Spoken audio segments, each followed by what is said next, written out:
Bueno, pues lo primero, muchas gracias a todos por estar aquí y muy especialmente a mi coronel. Eh, como hemos visto, todo esto viene de una investigación que hacemos sobre el batallón de campaña de Buenos Aires a raíz de una petición que me hace Arsenio García Fuertes, conocedor de muchos de ustedes, antiguo alcalde de Astorga, y a raíz de una petición que a él mismo le hace Horacio Vázquez Rivarola, un gran historiador argentino, que además es descendiente de españoles. ¿Cuál era el motivo de la investigación? Bueno, por un lado, era recobrar toda la documentación posible de esta gente que vinieron desde América aquí a España y lucharon contra el Imperio francés.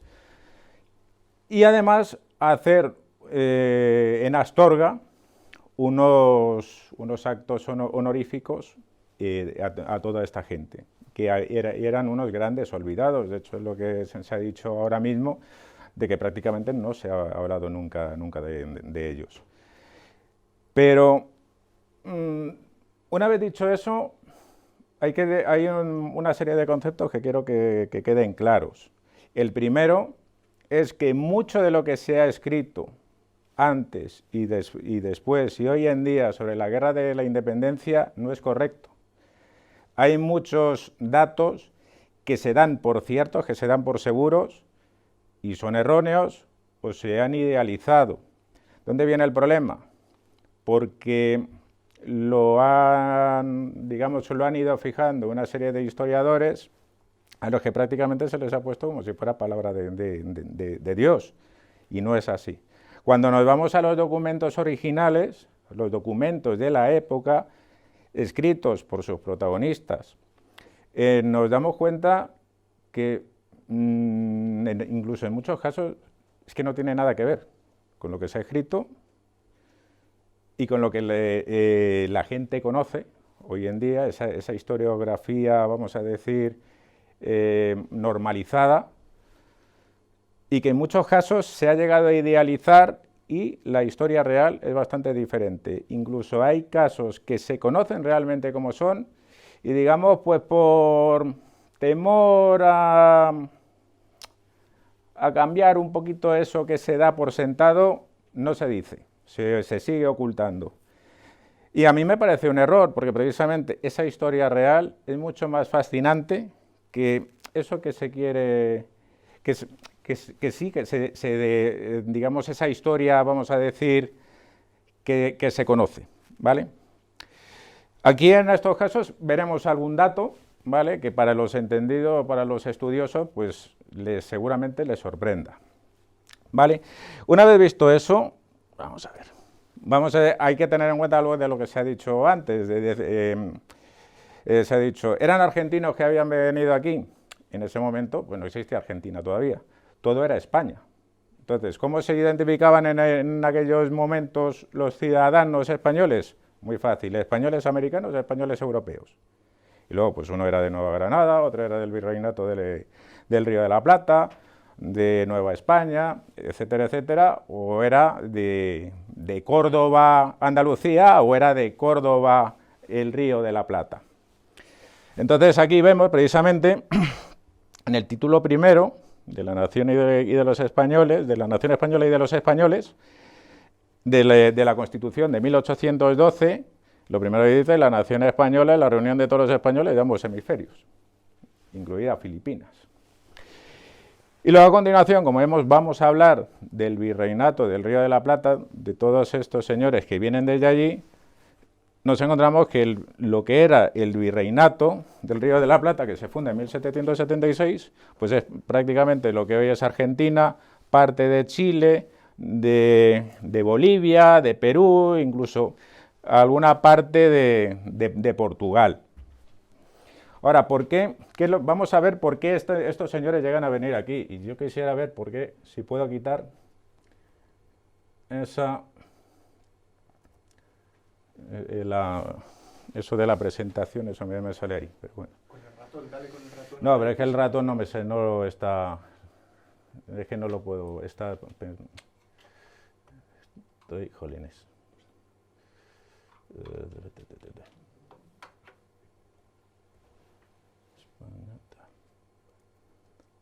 Bueno, no lo puedo quitar.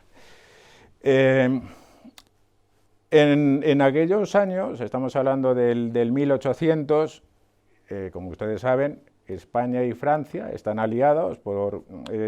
España ha tenido que plegarse a la unidad con Francia porque no le queda más remedio.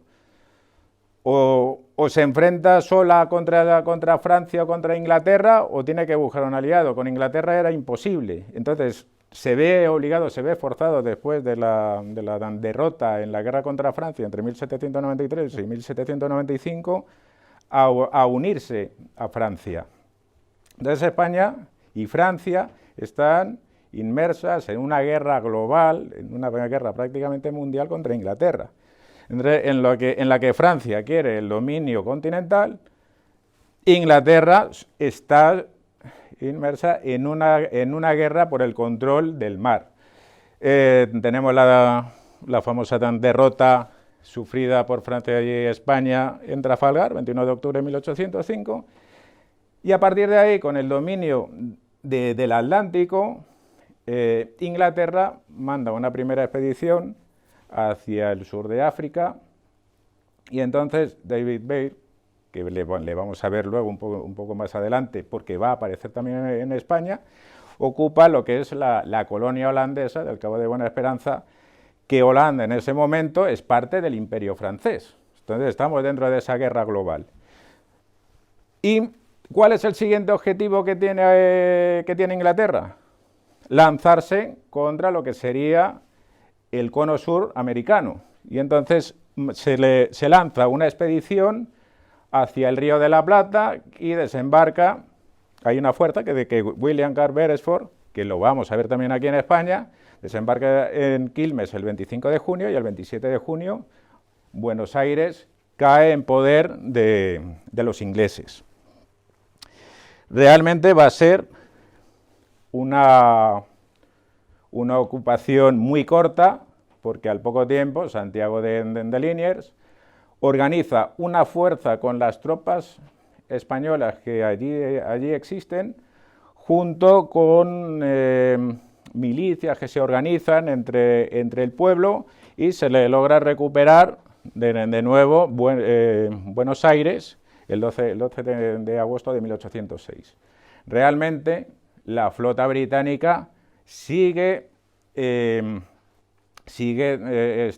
entorpeciendo y sitiando lo que es la entrada al Río de la Plata. Y entonces hay varias intentonas de desembarco, hay algunos desembarcos, sobre todo para hacerse con ganado, y el 16 de enero de 1807 lo que hacen es desembarcar y sitiar Montevideo, ¿vale? Y el 3 de febrero consiguen ocupar Montevideo, ¿vale? Hay una defensa valerosa, pero es imposible, o sea, no se puede salvar la ciudad. Sin embargo, Inglaterra manda nuevos refuerzos para ocupar el objetivo siguiente de Buenos Aires.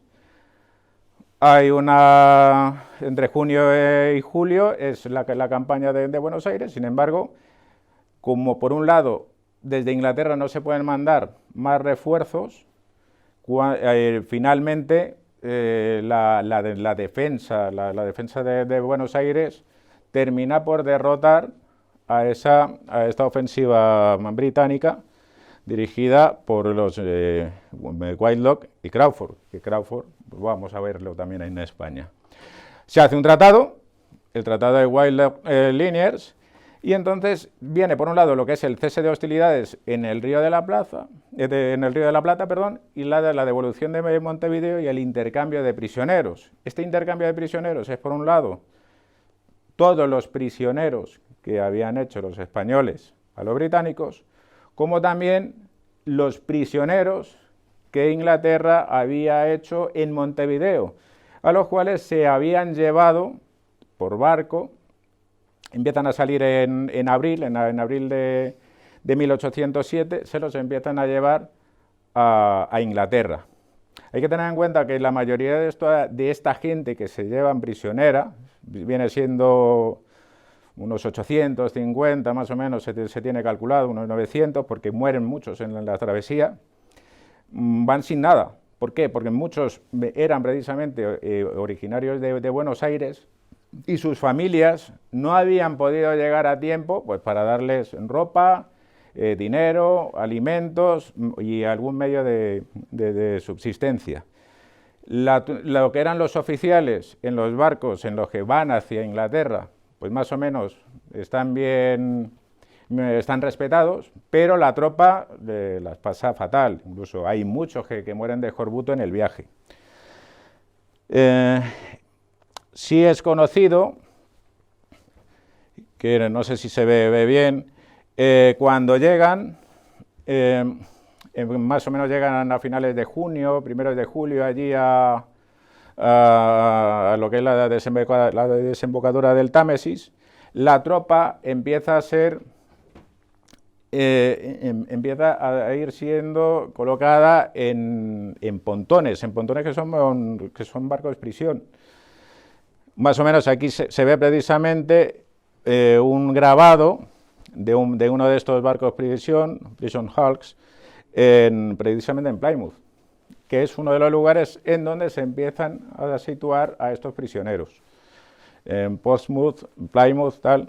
Y realmente allí están varias semanas. Ahí en los libros se dice de que estuvieron siempre en los pontones. Esto no es cierto. A las pocas semanas se empiezan a llevar hacia el interior. A Pascual Ruiz Huidrobo, que era el gobernador de Montevideo, junto con su mujer, es llevado a Reading, siempre bajo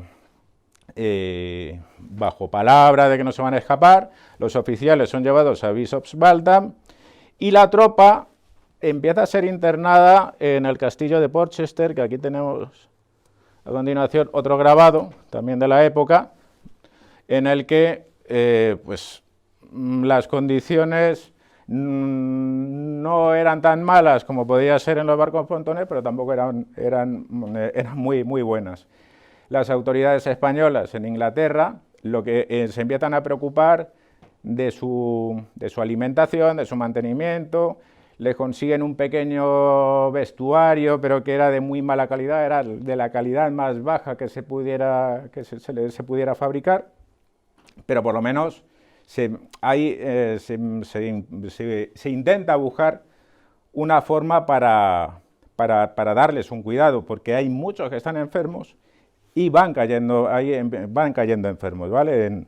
Dentro de lo que es el castillo. ¿No? Vamos a ver, no, aquí.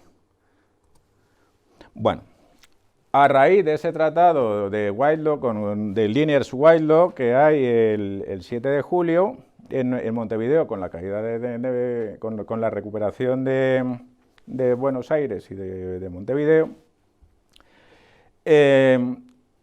al acordarse que se tienen que intercambiar los prisioneros, hay una situación en Inglaterra de que, como decimos, muchos están enfermos. Entonces, ¿qué es lo que hace Inglaterra? Bueno, pues en vez de llevarlos hacia Buenos Aires o Montevideo, los dejan en puertos del norte de la península ibérica, porque es España y están enfermos. Entonces, llevarlos hasta América, lo que va a pasar es que muchos se van a terminar muriendo.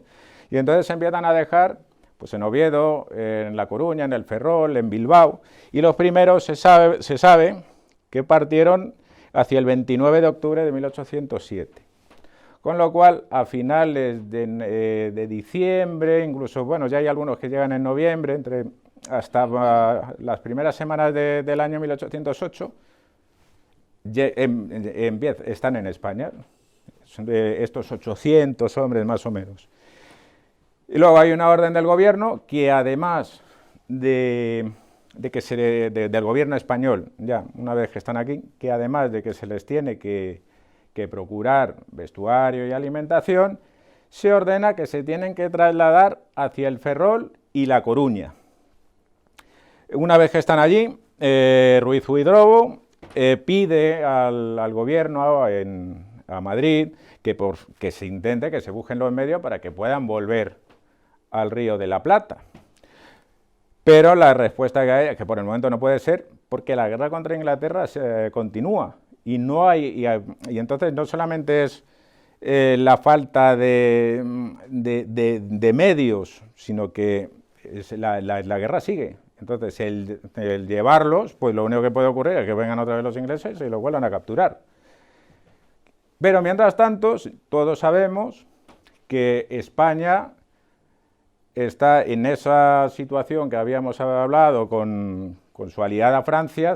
Francia, Napoleón, lo que quiere es quitarse de medio a los Borbones y ocupar España, ampliando dentro de su imperio. Sabemos muy bien, a ver, espera un momento. Sabemos bien que está toda la situación de la crisis económica en la que vive España, que prácticamente no hay dinero, la situación, todo va llevando a esa confrontación que vamos a tener con Francia, con las abdicaciones de Bayona y lo que es una invasión de las tropas napoleónicas que van a conducir a la guerra de independencia, que es bien conocida. Y entonces se va a formar un batallón con toda esta gente que tenemos, que han venido del Río de la Plata, ¿vale? Porque ya no pueden volver porque tienen que estar en esa... A ver, aquí, perdón. Se forma primero un batallón provisional, y estas son las unidades con las que realmente vienen desde Montevideo. Está lo que es el Regimiento de Infantería de Línea de Buenos Aires, que es el fijo, el Regimiento de Dragones de Buenos Aires, el Cuerpo Veterano de Blandengues de Buenos Aires, Regimiento de Blandengues de Montevideo, el Escuadrón de Voluntarios de Caballería de Yapeyú, Regimiento de Voluntarios de Caballería de Córdoba, los Húsares Urbanos de Montevideo, el Regimiento de Voluntarios de Caballería del Paraguay, las Compañías de Cazadores Urbanas de Montevideo, y luego se sabe también que han aparecido que había infantes de marina, había tropa de la Brigada de Artillería de Marina y había artilleros del Departamento de Buenos Aires, aparte de ingenieros.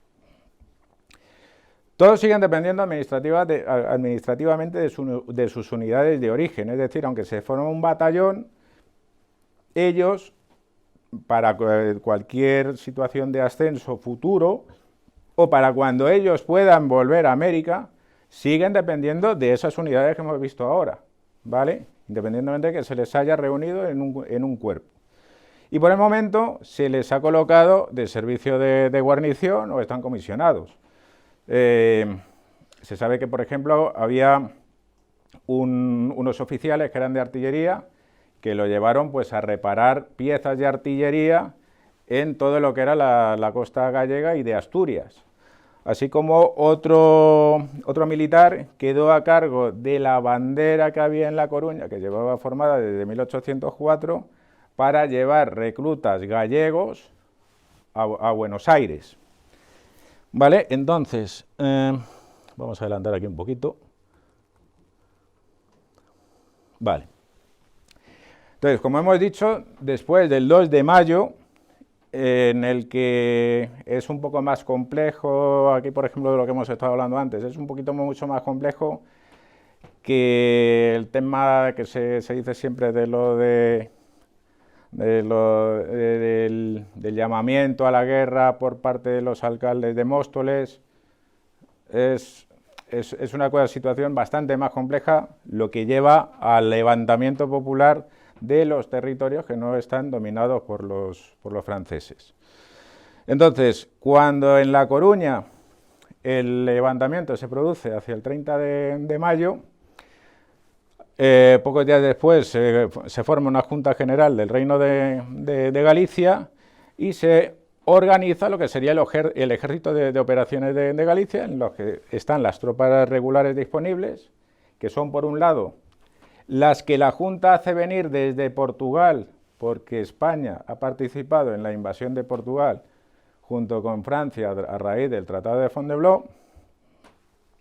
Las tropas que están en el campo de Ares, las tropas que pueda haber dentro de Galicia, y se empiezan a hacer levas. Las levas se hacen entre los hombres de entre 16 y 40 años, ¿vale? De todo lo que son las provincias gallegas. Se pone al frente el teniente general Antonio Filangieri. Como cuartel maestre está el brigadier Joaquín Blake. El cuartel maestre pues es como el jefe de Estado Mayor. El primer ayudante general es el teniente coronel Juan Moscoso, y aquí he puesto este nombre, el primer edecán, el capitán Roque Riobó Losada. La realidad es que cuando hay los levantamientos, que son unos levantamientos populares, lo que pide el pueblo es que las autoridades que existen en todos esos territorios dirijan ese levantamiento contra Francia. ¿Por qué? Pues porque la gente no tiene, digamos, una capacidad organizativa. Entonces lo que buscan es que las mismas autoridades les dirijan a ellos contra Napoleón. A Filangieri la gente no se fía de él, de hecho él intenta parar ese levantamiento. No es el único caso que pasa en España, hay bastantes casos conocidos de muchos altos militares que en un primer momento pues lo que intentan es frenar esa voluntad popular contra Francia, la intentan parar, pero el pueblo les hace unirse a esa causa contra Francia. Bueno, pues Filangieri, que de hecho era el gobernador militar de Galicia, bueno, pues el pueblo asaltó lo que era el palacio de gobernación, y él se escapa y logra esconderse en un convento de capuchinos que hay cerca. Bueno, pues lo que hemos descubierto es que este capitán Roque Riobó, que es de los que han venido de prisioneros de Inglaterra y de Montevideo, que era un oficial de la caballería del Yapeyú, le ha protegido y le ha defendido contra esa turba que venía a lincharle. Y además parece ser que él debía de estar al frente de una pequeña unidad que o bien estaba digamos en la guardia del palacio, naturalmente que eran todos rioplatenses, o bien que es una unidad que se manda cuando empiezan a haber esos disturbios. Y a este señor Filangieri lo nombra primer edecán de suyo, ¿vale? Entonces, una vez que se da esta situación es cuando se empieza a preparar la marcha de ese ejército que se está formando. Además, siempre todo es lo que ocurre en toda España. Se organizan muy rápido y enseguida los empiezan a mandar a enfrentarse con el ejército francés, con lo cual la preparación que pueden tener la mayoría es malísima. Hay tropa que sí, que la tropa regular sí puede tener algo más de instrucción, pero los regimientos no están completos, y entonces empiezan a completar con chavales, ponéis 16 a 40 años de edad. Naturalmente, la mayoría no tenían 40 años, tenían 16, 17, 18 y 19. Eso es lo que marcan los documentos que se han encontrado, que era gente muy, muy joven. Porque en el momento que, por ejemplo, que tenían cualquier responsabilidad familiar, quedaban provisionalmente exentos. Entonces, ¿a quién llevaban? Pues al que tenía más hermanos, al que sus padres estaban trabajando. Entonces, ¿quién queda? Chavales de 16, 17, 18, 19 años. Chavales muy jóvenes. Entonces, con esa gente se empieza a completar, y de hecho, el 8 de junio ya sabemos que salen, que lo que se convierte ahora en batallón de campaña de Buenos Aires, lo unen a la primera división del ejército, son unos 500 los que parten hacia la guerra de estos de Buenos Aires. Ahora le digo por qué son unos 500. Y queda al mando el comandante, como comandante, el capitán Mateo Ballesteros, que era del fijo de Buenos Aires, parten hacia el Bierzo el 8 de junio. ¿Qué es lo que ha ocurrido? Que por un lado hay parte de estos señores que siguen enfermos, siguen en los hospitales. Y luego además ya la Junta de Galicia ya ha dado la orden de que los altos oficiales, con la mayoría de los artilleros, en lo que es la fragata prueba, salgan hacia Buenos Aires. Por lo que al final los que pueden ser lanzados al combate vienen siendo eso, unos 500 y pico. A partir de ahí, que es una pena que no pueda quitar eso. Está, por un lado, lo que hemos dicho, empieza esa guerra contra Francia. Entonces, en lo que es la zona norte, hay un primer combate, que es el combate de Cabezón de Pisuerga, del ejército de Castilla, que es el 12 de junio, en el que, al mando del general Cuesta, son completamente derrotados, y es ocupado Valladolid y Palencia. El general Blake, el que hemos visto antes, el jefe de Estado Mayor, ocupa el mando porque Filangieri está enfermo. Y luego además a Filangieri es asesinado por unos soldados, ¿vale? El 27 de junio.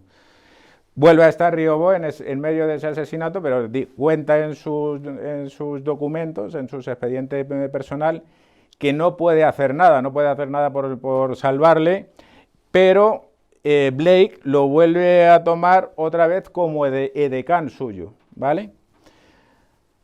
El ejército de Castilla, el general Cuesta, al igual, pide ayuda a Asturias y pide ayuda a Galicia, con lo cual se hace la reunión. Se hace la reunión de ambos ejércitos. El ejército de Galicia, aunque en ese momento tiene 5 divisiones, hay una de ellas que se queda en Benavente, otra se queda en el Bierzo y las otras avanzan hacia Castilla, que son las que se unen con el ejército del general Cuesta. El 14 de julio va a suceder la batalla de Medina de Río Seco, a raíz de que ambos ejércitos intentan marchar hacia Valladolid para derrotar a los franceses, porque a raíz del levantamiento por un lado de Santander y por otro lado con lo que es el sitio que se está haciendo en Zaragoza, el mariscal Bessiers, que está en Burgos y domina Valladolid y Palencia, es el que ha derrotado a Cuesta en Cabezón de Pisuerga, ha retirado fuerzas, y entonces hay un plan del general Cuesta de marchar hacia Valladolid para recuperar el territorio. Sin embargo, lo que sucede entonces es que Bessiers, que se entera que los españoles se están reuniendo para atacarlo, vuelve a reunir otra vez a todas sus fuerzas y avanza contra ellos. Y entonces, ¿de dónde se da el encuentro? En la batalla de Medina de Río Seco, el 14 de julio. Sabemos que en ese momento el ejército de Galicia, de Blake, que lleva la división de vanguardia, la primera, que es donde están los de Buenos Aires, y la cuarta, son unos 14.050 hombres, 150 caballos, 22 piezas de artillería. El ejército de Castilla, el general Cuesta, son entre 8 o 9.000 hombres, unos 600 caballos y 8 o 10 cañones. Por ejemplo, esta parte del ejército de Castilla, todo se ha sacado con una investigación nueva, que antiguamente se creía que eran mucho menos y que no tenían cañones. Bueno, pues ahora se ha podido encontrar incluso como el estado de fuerza del ejército de Castilla, el verdadero, en la batalla de Medina de Río Seco. Y el ejército imperial del mariscal Bessiers pues son unos 12.190 infantes, 1.240 de caballería y 32 piezas de artillería. Son menos, pero el ejército francés está mejor preparado y tiene muchos mejores oficiales, mucho más experimentados que el de los españoles. Y al final, se va a producir una derrota, pero por varios motivos principales. Por un lado, los dos ejércitos españoles, en vez de luchar unidos, luchan separados. ¿Por qué? Porque hay mucha desconfianza entre ellos. No se había tomado un mando unificado, precisamente porque la Junta de Galicia le dice al general Blake que no se fíe de Cuesta y que en ningún caso se ponga bajo sus órdenes. El general Cuesta era más veterano que Blake realmente, y al haber entrado en Castilla se tendría que haber puesto a sus órdenes. Sin embargo, combaten separados, ¿vale? Dos divisiones del ejército de Galicia se sitúan en el páramo de Valdecuevas, más arriba, y el ejército de Castilla se coloca delante de Medina de Río Seco, y sí hay una división, la cuarta, que es enviada en apoyo de Cuesta. Realmente, con estos estudios que les hemos dicho que hemos encontrado actualmente, esta colocación no es la real, sino que estaba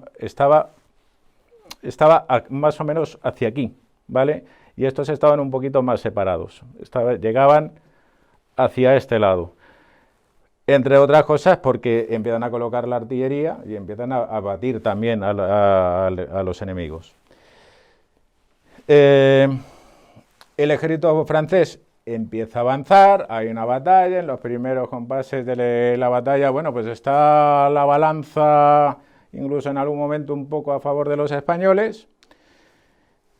Sin embargo, llega a haber un ataque de caballería que sube más o menos por aquí, en donde, según algunas crónicas, pone que estaban los de Buenos Aires, ¿vale? Y entonces cuando hay ese ataque lateral, empiezan a desorganizarse las fuerzas, ¿vale? ¿Qué es lo que...? Entonces empiezan a desorganizarse y hay la retirada, ¿vale? Sin embargo, hablando de esta parte, ese ataque que se dice, que se sabe que existe, porque todos los testigos presentes hablan del ataque, pero lo que dicen es que son los reclutas, la gente más bisoña, los que se desbandan y se echan encima precisamente de los veteranos. Y estos testigos, el general Blake, Moscoso, el general Cuesta, ninguno, o sea, no mencionan a los de Buenos Aires, ni para bien ni para mal, no dicen nada, solamente hablan de reclutas. ¿De dónde ha venido esa leyenda negra que si ha habido alguno de ustedes, ha leído por ejemplo Arteche? Dice que son los blandengues de Buenos Aires los que se retiran, los que se dispersan y que atropellan al resto de batallones, y eso rompe las líneas y empieza las divisiones a retirarse. Bueno, pues esto está sacado, Arteche lo copia del nieto del general Blake, que pone de que, bueno, el batallón de Buenos Aires no tenía ninguna organización, que eran soldados sin experiencia, y entonces que por eso es por lo que salen huyendo. Lo primero que es falso es que precisamente si había gente veterana y que había gente con experiencia, eran los de Buenos Aires, que venían de estar luchando contra los indios en la Pampa y habían estado combatiendo contra los británicos. Y además no creo que debían de estar bastante calientes precisamente de todas las que habían estado pasando. Entonces, seguramente tenían ganas de resarcirse. Pero es que además luego vamos a ver otra situación con la que todo eso que hemos hablado lo echa por tierra, ¿vale? Después de esa derrota en Río Seco, en el que los españoles han tenido que retirar otra vez hacia Foncebadón, el ejército del general Cuesta de Castilla, hay una parte que va a Asturias, otra parte se va hacia Salamanca. Sucede la victoria española en Bailén, el 19 de julio. Y entonces las tropas francesas se retiran primero hacia el Duero y después hacia el Ebro. Y los ejércitos españoles empiezan a avanzar. Empiezan a avanzar hacia, pues, el ejército de Galicia hacia Reynosa, y el resto de los ejércitos patriotas van avanzando, primero vienen hacia Madrid y luego van subiendo pues hacia Zaragoza y hacia Navarra y Logroño. El 25 de septiembre se instaura en Aranjuez la Junta Central Suprema de Gobierno del Reino, hay una alianza hispano-británica contra Napoleón. El 4 de julio, de hecho, el rey de Inglaterra declara la paz con España, y el 2 de octubre hay una reorganización de todos los ejércitos españoles en los que se forma el de la derecha, que es en Cataluña, el centro, que es el ejército de Andalucía, que es el vencedor de Bailén, el de Castilla, el de Valencia, el de Extremadura, y esas divisiones británicas que se espera que tienen que venir. El de la izquierda es el de Galicia, el de Asturias, y la división del norte, que son las tropas españolas que estaban en Dinamarca como aliadas de Napoleón. Y por último, un ejército de reserva que lo forman las tropas de Aragón y las tropas de Valencia que estaban en Zaragoza. Entonces ahora es cuando vamos a pasar a un extracto del estado de fuerza del ejército de Galicia. Ellos siguen todavía llamándose ejército de Galicia porque todavía no se han unificado con los de Asturias. Y encontramos esto: de las tropas de Buenos Aires, prisioneros y devueltos por los ingleses de 9 cuerpos diferentes, se está formando de los blandengues y soldados de la caballería el cuerpo de dragones del general, y se han elegido 200 hombres y están recibiendo caballos del Reino de Galicia. Entonces, hablando, porque es un estado muy largo, este documento no se conocía tampoco. De hecho, los trabajos que se han hecho posteriores, incluso de hoy en día, y con lo que se ha basado Arteche, son de otros trabajos que había que eran posteriores, sin embargo, de varios años después de la guerra.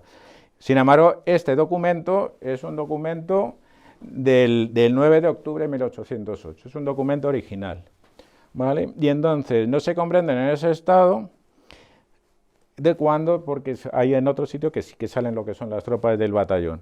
Y entonces, se hallan en San Justo, cerca de Astorga. El resto, que será de 300 hombres, están en la ciudad de León destinados a reunir e instruir conscriptos. Sin embargo, avanzamos y en el estado de fuerza del ejército de Galicia, el 31 de octubre, volvemos a decir, otro documento original, en otro de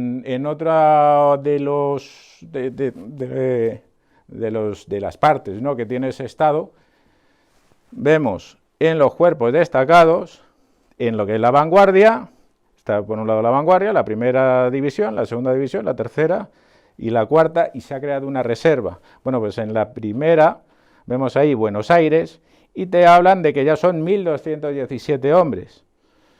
Y entonces ya te dice que están en Sahagún con nuevos alistados para la instrucción. Vale. ¿Qué tenemos por un lado? Pues que hay a 200 de estos señores que se los han llevado, los 200 de caballería, se los han llevado para formar el regimiento del general. El regimiento del general de Galicia, que sería como la unidad de élite, ¿vale?, del ejército de Galicia. Y luego tienes a los que son de infantería, que se están dedicando a instruir a reclutas. Entonces hay una cuestión: si hubiese sido una unidad tan desastrosa como dice Arteche, o como había dicho el nieto de Blake, pues está claro que lo que habrían hecho habría sido: venga, esto se desorganiza y se manda a cada uno a una unidad y nos olvidamos de ellos y ya está. Pero no es así.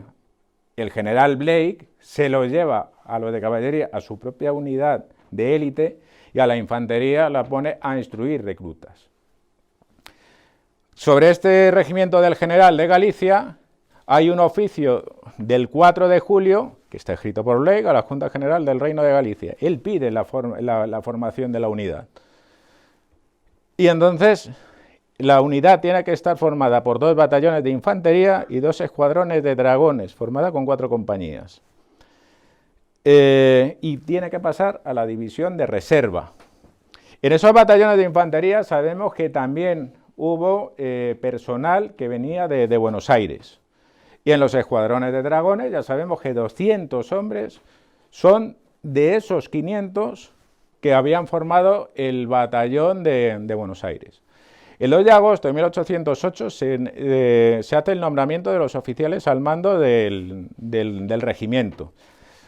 Es el coronel don José Gavarri, el teniente coronel don Francisco Canredondo y el sargento mayor don Francisco Bertasoni.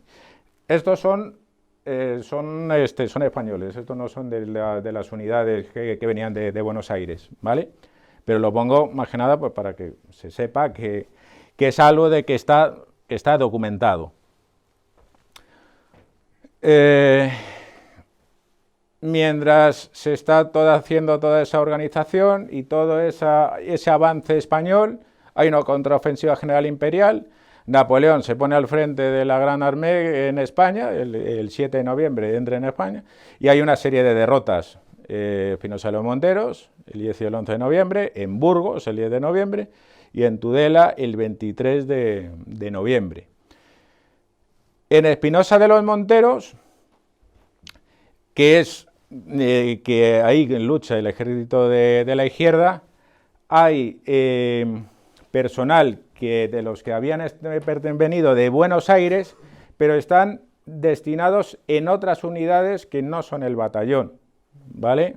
Entre otros, por ejemplo, en el cuerpo de literarios de Santiago, uno de los oficiales era uno de estos del Fijo de Buenos Aires, que le habían transferido a esa unidad. Y en Burgos, Burgos tenía que estar ocupado por el ejército de Extremadura. Sin embargo, mientras esta gente llegaba allí, la Junta Central había ordenado al general Blake y al general Cuesta que mandaran efectivos a Burgos para defender la posición hasta que llegaran los de Extremadura. Y una de las unidades que es llevada a Burgos por parte del ejército de la izquierda, precisamente la infantería del regimiento del general. Y ahí se sabe que también hubo algunos de los de Buenos Aires. A raíz de la derrota en Espinosa de los Monteros, lo que hace el ejército de la izquierda es retirarse a León. Y hacia León también se retira tanto lo que es el batallón de Buenos Aires con todos esos reclutas que estaban en Sahagún, y aparte también sabemos que en León cerca de Astorga estaban los dragones del general. Entonces empiezan todos a reunirse allí. Y ahí sucede además en ese momento que el teniente general Pedro Caro y Sureda, que es el marqués de la Romana, que era el que estaba al mando de la división del norte, se pone al mando del ejército de la izquierda, en sustitución de Blake.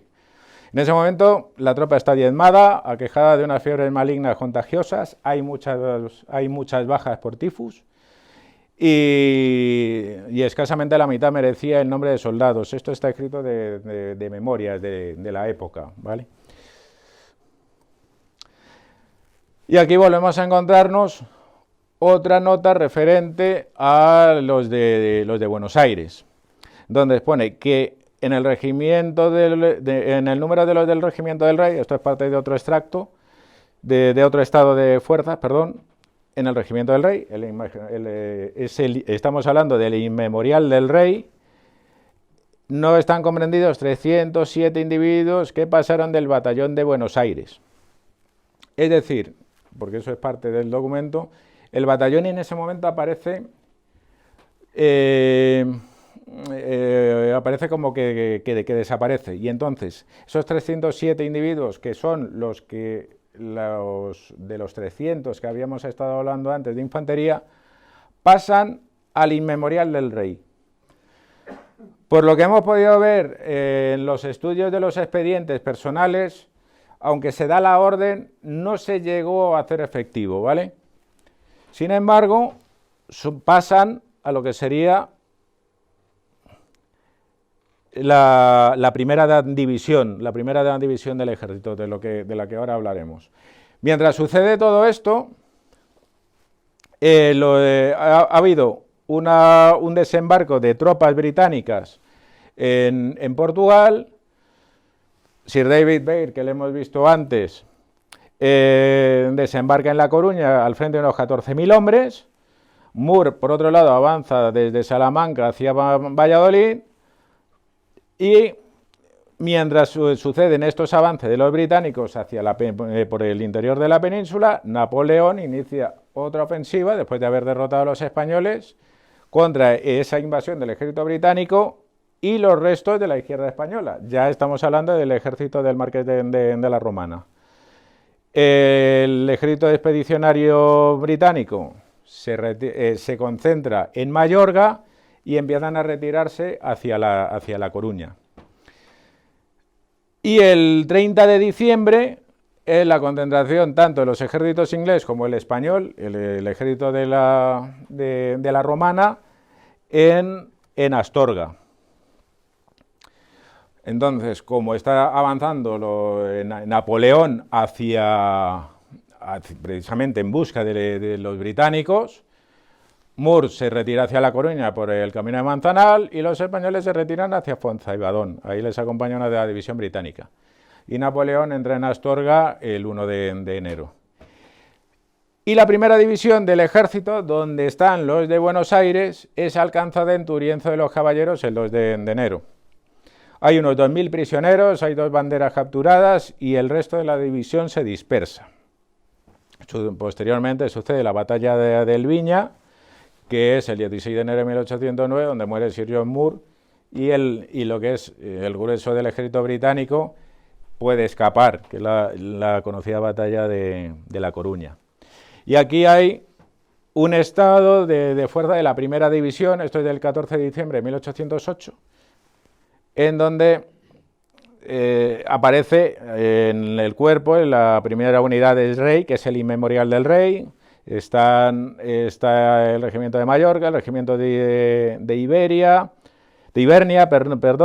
está el provincial de Tui, el provincial de Mondoñedo. Hay una unidad de tiradores, que los tiradores realmente se formaban con el resto de cuerpos, y hay tropas de Extremadura. Esas tropas de Extremadura son de las tropas que habían escapado de Burgos, que escapan hacia León. Y todos estos, esto es lo que forman la tropa que combate en Turienzo de los Caballeros.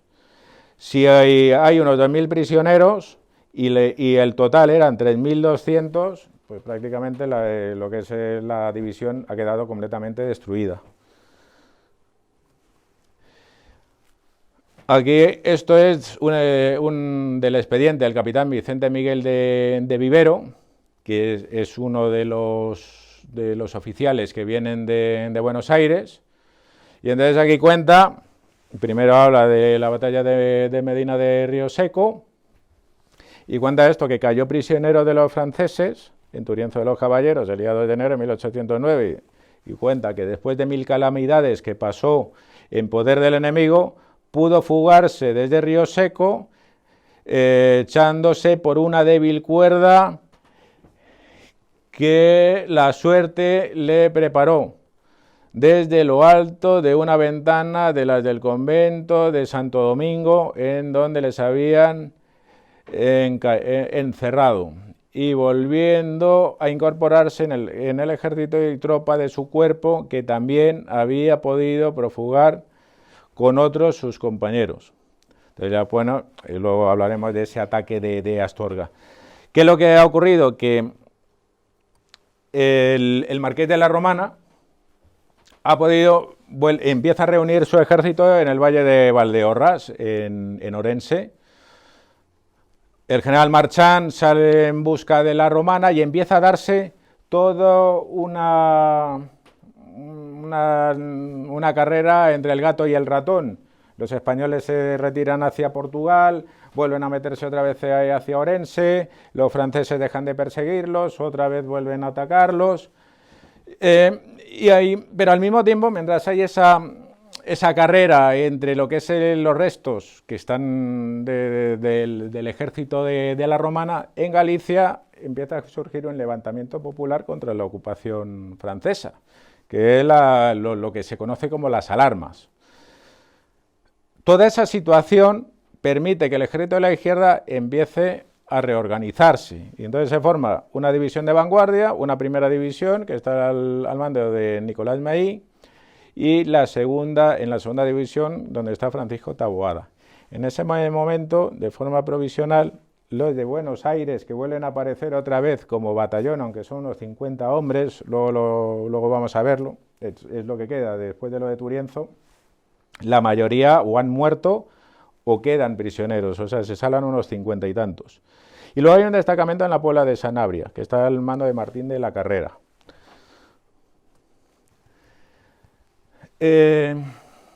Entonces, hay una ofensiva francesa desde Orense hacia Portugal, hay una nueva reunión del ejército en Lubián, y lo que decide el marqués de la Romana es llevar el ejército al norte y él trasladarse a Asturias, que Asturias todavía se mantiene en poder de los patriotas, y mientras sucede ese avance, hay un ataque a la guarnición de Villafranca del Bierzo, dirigida por Gabriel de Mendizábal, en el que se sabe que participan los dragones del general y con ellos los de Buenos Aires, en el que los franceses se rinden. Naturalmente se llevan a los prisioneros, pero luego Villafranca vuelve a ser ocupado por la tropa francesa.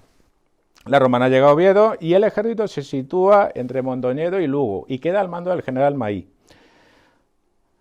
Hay una ofensiva imperial sobre Asturias, en ello ocupa Oviedo el 19 de mayo y el general Maí hace al mismo tiempo hace una contraofensiva dirigida hacia Lugo y hacia Asturias, en donde hay una serie de victorias españolas. Aquí vuelven a aparecer como la participación directa de los, yo he puesto aquí de los porteños, de estos 50 y tantos hombres, más los dragones del general, que son de los blandengues, en estos combates que son victoriosos para las armas españolas.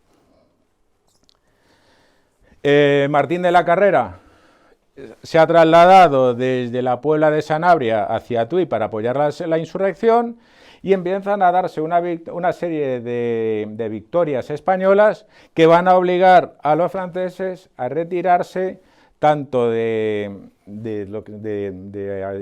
Asturias como Galicia, incluso toda la que es la zona oeste de León. Hay la famosa victoria en Puente Sampaio, en el que Ney es derrotado, y el marqués de la Romana vuelve a entrar en Astorga al frente del ejército. Vale. Aquí, esto es otro extracto del ejército de la izquierda, más moderno, esto es del 1 de julio de 1809, ahora lo vamos a ver un poquito más de cerca, ¿vale? En el que aparece toda la situación de las distintas unidades. Aquí no aparece lo que sería esa división que hemos estado hablando de la división que se ha desplazado a la zona del Miño en apoyo de las alarmas. Aparece lo que es la vanguardia, aparece la primera división y la segunda división, en la que ahora podemos ver la situación en la que está el batallón de Buenos Aires. Y aquí en el batallón de Buenos Aires se habla que hay un capitán, que es Mateo Ballesteros, hay un teniente, hay un subteniente, que serían ya los subalternos, hay 6 sargentos, 2 tambores, 4 cabos, 28 soldados y 18 modernos, que serían reclutas. En total hay 58 soldados. Esa es, de cara al 1 de julio, lo que constituye el batallón. Y en esta parte, en el que se dice que falta la división del Miño, aparece, digamos, todo lo que sería la plana mayor del ejército, pero aquí hay una parte muy interesante que pone de los 10.018 hombres, solo hay armados 7.470, y de los 1.134 oficiales que expresa este estado, solo hay presentes 728, y los restantes se hallan enfermos, comisionados y prisioneros. Es decir, que la situación del ejército, aunque han podido expulsar a los franceses, es desastrosa. Este es el Marqués de la Romana, del que hemos estado hablando antes, y en agosto se marcha a Valencia porque ha sido nombrado diputado por la Junta Central, diputado por Valencia. El teniente general Vicente María Cañas y Portocarrero, que es el duque del Parque, ocupa el mando de lo que es el nuevo ejército de la izquierda, que es la unificación de todas estas tropas que hay en ese momento en Galicia y en Asturias, con lo que son los restos de las fuerzas de Castilla la Vieja. Las fuerzas de Castilla la Vieja que se han ido reuniendo en Ciudad Rodrigo es todas las tropas que después del desastre de 1808 se han ido refugiando en Castilla. Va a haber de Extremadura, de Andalucía y incluso hay aragoneses y naturalmente nuevos reclutas. ¿Qué es lo que ordena el duque del Parque? Que todo el grueso de estos ejércitos se empiezan a reunir en Ciudad Rodrigo. Y luego va a quedar una gran división, que es la cuarta, en León, protegiendo, digamos, Galicia y Astorga, ¿no?, de los franceses. Y luego en Asturias va a quedar otra fuerza, pero lo que se espera es que desde Ciudad Rodrigo se entre en ofensiva. Aquí hay otra parte, que es lo que vamos a hablar ahora. En Ciudad Rodrigo, mientras tanto, el gobernador de la ciudad, independientemente de estas órdenes del duque del Parque, organiza esas fuerzas de las que estamos hablando que hay en Ciudad Rodrigo que han ido retrocediendo. Y entonces, de esas fuerzas, más con los reclutas, ¿vale?, empieza a formar, por un lado, un regimiento de infantería de línea voluntarios de Ciudad Rodrigo, que es de 3 batallones, un batallón de infantería ligera, que son los voluntarios castellanos de Fernando VII, un batallón de infantería ligera, que son los tiradores de Ciudad Rodrigo, que en 1810 pasarán a llamarse tiradores de Castilla, esa es la segunda unidad con ese nombre, y luego se forma un regimiento de caballería voluntarios de Ciudad Rodrigo, que en 1808 solamente constaba con 2 compañías. El regimiento de caballería está al mando del teniente coronel Antolín Reguilón, que uno de los oficiales es el famoso Julián Sánchez. Luego hay una serie de compañías de artilleros e ingenieros. En esa lámina que aparece ahí, que muchos pensarán, bueno, será un guerrillero, será un paisano, bueno, pues realmente es un soldado. Lo que lleva la guerrera, la lleva abierta, se puede ver la camisa, lleva el capote, lleva un pantalón de paño azul, lleva una guerrera de paño pardo, y lo que se ve aquí debajo es una canana. ¿Por qué lleva una canana? Porque realmente lo que se ha podido observar en los documentos es que el correaje prácticamente hasta muy entrada la guerra, lo que son las nuevas unidades no se empiezan a llevar correaje, sino lo que llevan es canana.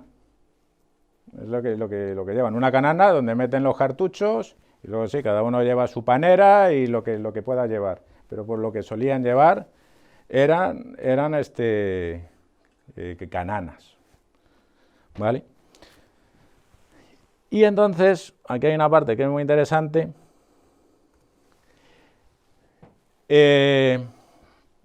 Al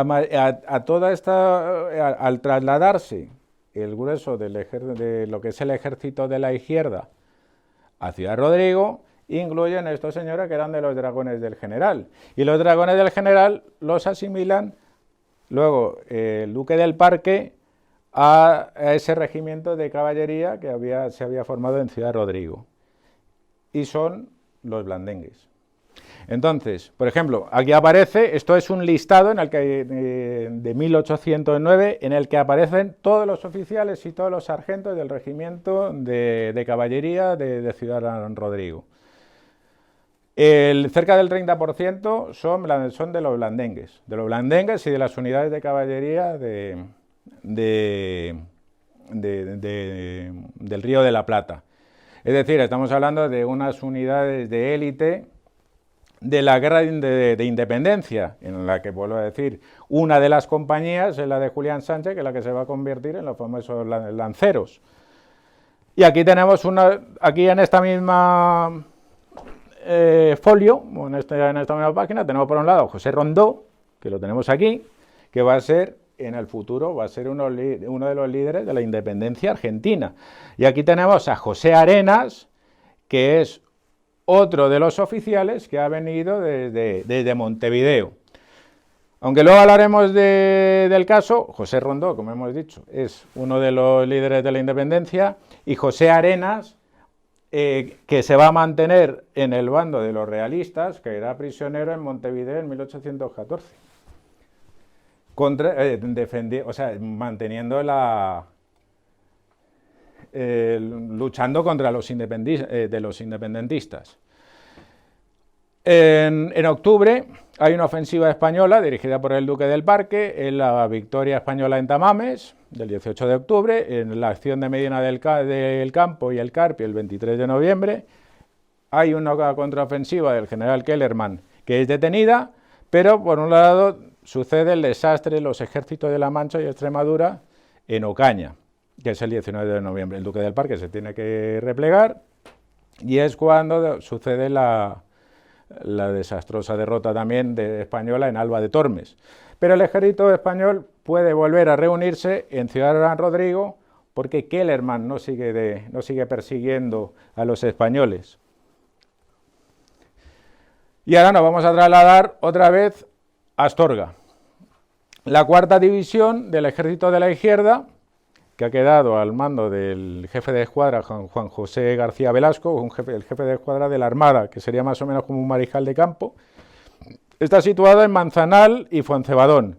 Y en Astorga hay una guarnición, que está al mando del coronel José María de Santocildes, unos 1.100 hombres. ¿Quiénes lo forman? El provincial de Santiago, los cazadores de León, los voluntarios de León, los tiradores del Bierzo, esos 50 y tantos hombres del batallón de Buenos Aires, de artillería y unas 8 piezas, y de palabras del coronel Santocildes, todos estaban casi desnudos y muy mal armados.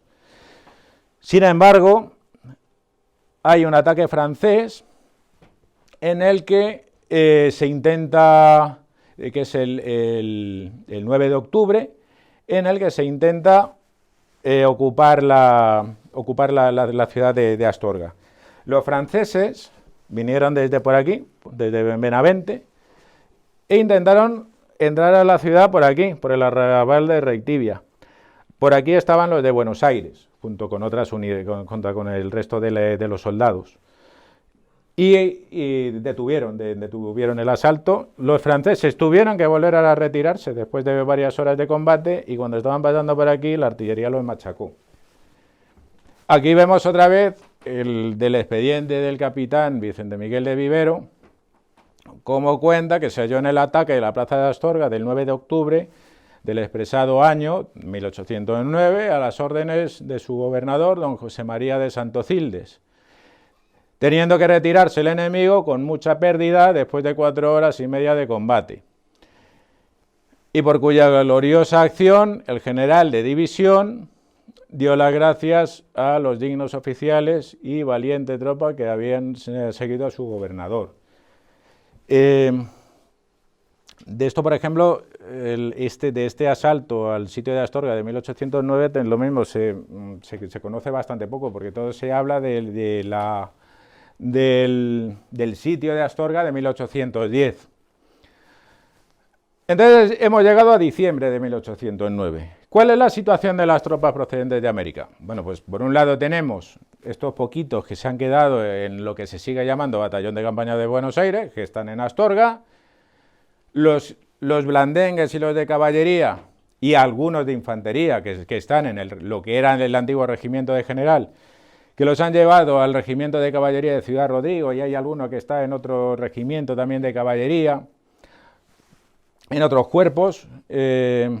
Han pasado, hay bastantes oficiales y se sabe de tropa que los han destinado a otras unidades. En la guarnición de La Coruña sigue habiendo parte de este personal, sobre todo artilleros. Desgraciadamente, hay buena parte que son prisioneros de los franceses y, por supuesto, muchos han muerto. Y en el Río de la Plata han podido regresar algunos, como habíamos dicho al principio, que habían sido repatriados en la fragata Prueba. Y es en esta situación en la que hay una orden, qué pena que eso no se puede retirar, en el que hay una orden de la Junta Central por la que se ordena que todo el personal que no esté en sus cuerpos, así como los que pertenezcan a los dominios de las Indias, a los que pertenezcan de América, que tienen que regresar a sus unidades. Entonces, inmediatamente a donde llega primero esa orden es a Ciudad Rodrigo, y en Ciudad Rodrigo se empiezan a entregar los pasaportes a todo este personal que pertenece a los blandengues, que están en el regimiento de Ciudad Rodrigo, para que se dirijan a Cádiz para volver a América. Y aquí tenemos, por ejemplo, el pasaporte de este señor que hemos hablado antes, que es José Arenas. Todo este personal, estamos hablando de no llegaron a unos 100 y pico, empezaron a ser embarcados en el verano de 1810 hacia el Río de la Plata.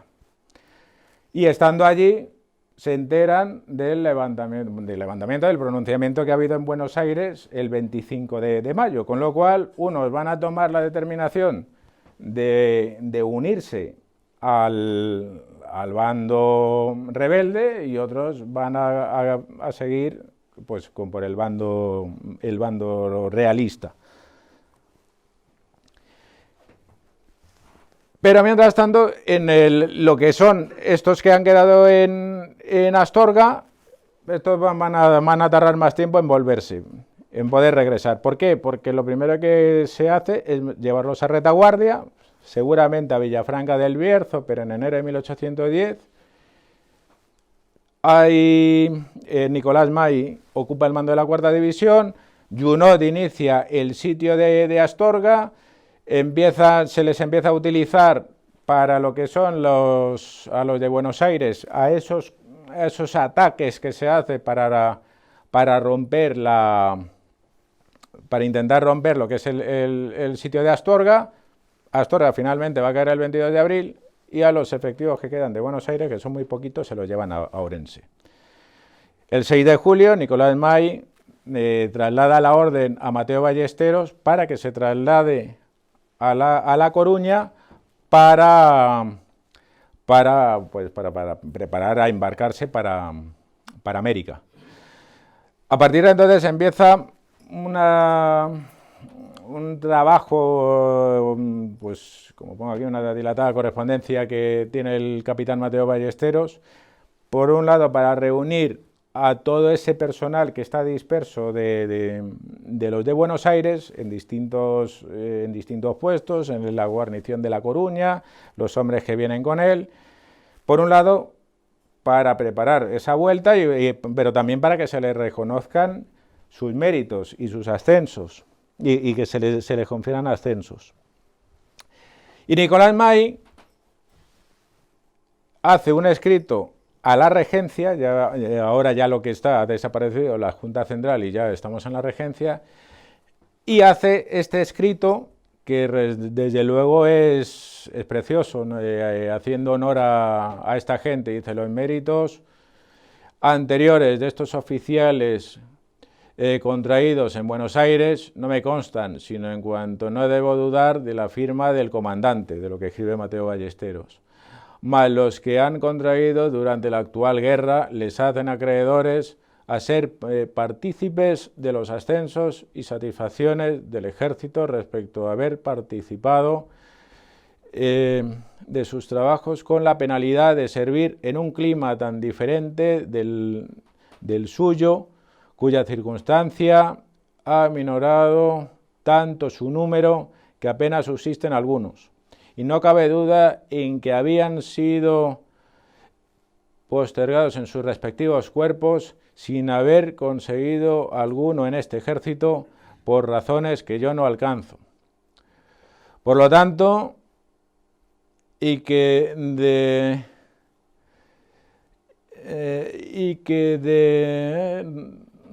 de regresarse estos individuos a su país, como su majestad lo tiene permitido, después de 2 años de campaña tan penosa, multiplicada por la diferencia del clima y abandono absoluto de sus familias, aquellos naturales pensarán que no son considerados en la península como españoles, lo que hablábamos al principio, haciendo como hacen tantos sacrificios, o que estos individuos han desmerecido.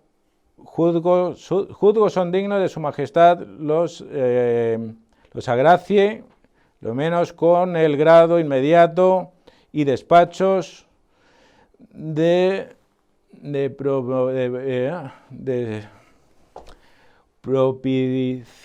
propiciados para sus respectivos cuerpos, con más de un escudo o distinción que acredite en su país las gracias que son a su majestad los servicios de sus naturales, y que si no de los interesados, bueno, le da sobre todo pone aquí otra parte en el que se dice que se les debe reconocer como beneméritos de la patria. Esta es una imagen del capitán general de Galicia, el teniente general don Nicolás May Martín. Y entonces, de todos esos informes que se han ido remitiendo a la regencia que está en Cádiz, aparece que aparte de los altos oficiales que se habían ido al principio, en un primer momento había un total de 7 capitanes, 13 tenientes, 19 subtenientes y alféreces y 21 sargentos. Sin embargo, a finales de 1810, lo que quedan es estas han sido las pérdidas que ha habido. Ha habido un capitán por salida, otro pone por salida sin él, por muertos y prisioneros 3. En total quedan 2 capitanes, que uno es Vivero y otro es Mateo Ballesteros, 4 tenientes, 4 subtenientes y 8 sargentos. Todos los demás ya no están. Y entonces se hace la propuesta para que a estos hombres se les den los ascensos. Finalmente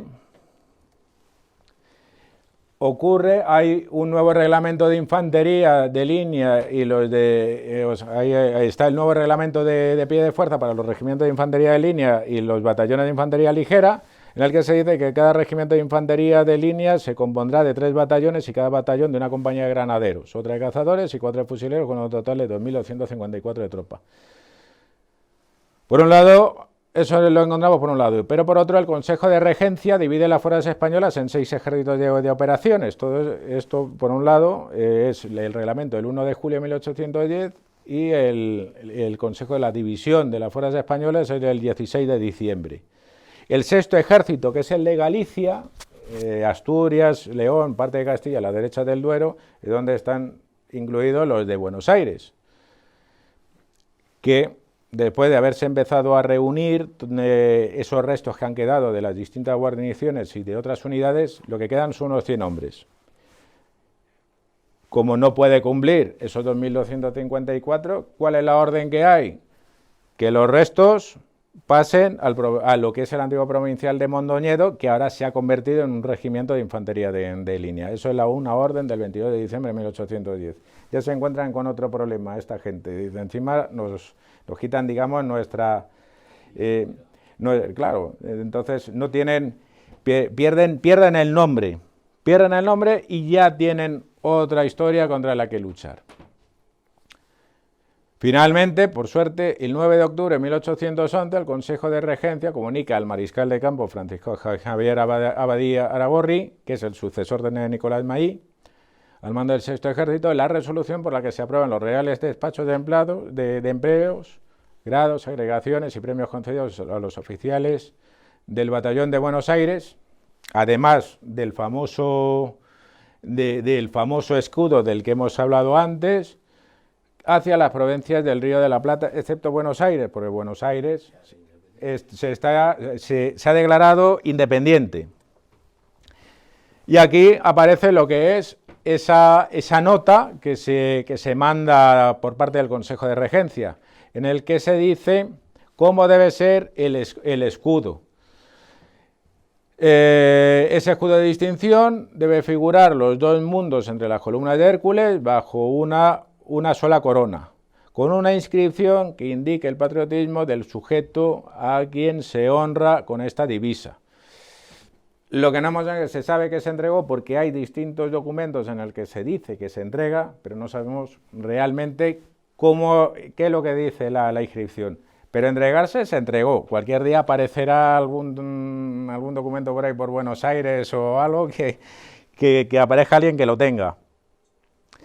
Y aquí salen los pocos oficiales que han quedado todavía en ese momento en España, en el que salen todos esos nombramientos. Entonces, en ese primer momento, ¿vale?, que es de octubre de 1811, a Mateo Ballesteros, el capitán, se le nombra comandante del tercer batallón del Regimiento de Infantería de Buenos Aires. Todo esto son para cuando regresen, ¿vale?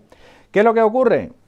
Que dicen, bueno, ya podemos regresar, pero esto realmente no es así. Como los levantamientos en América se están generalizando y por otro lado la guerra sigue en España, hay una dificultad enorme para reunir a todos estos contingentes. Y se empiezan a mandar fuerzas a los distintos focos de rebeldes.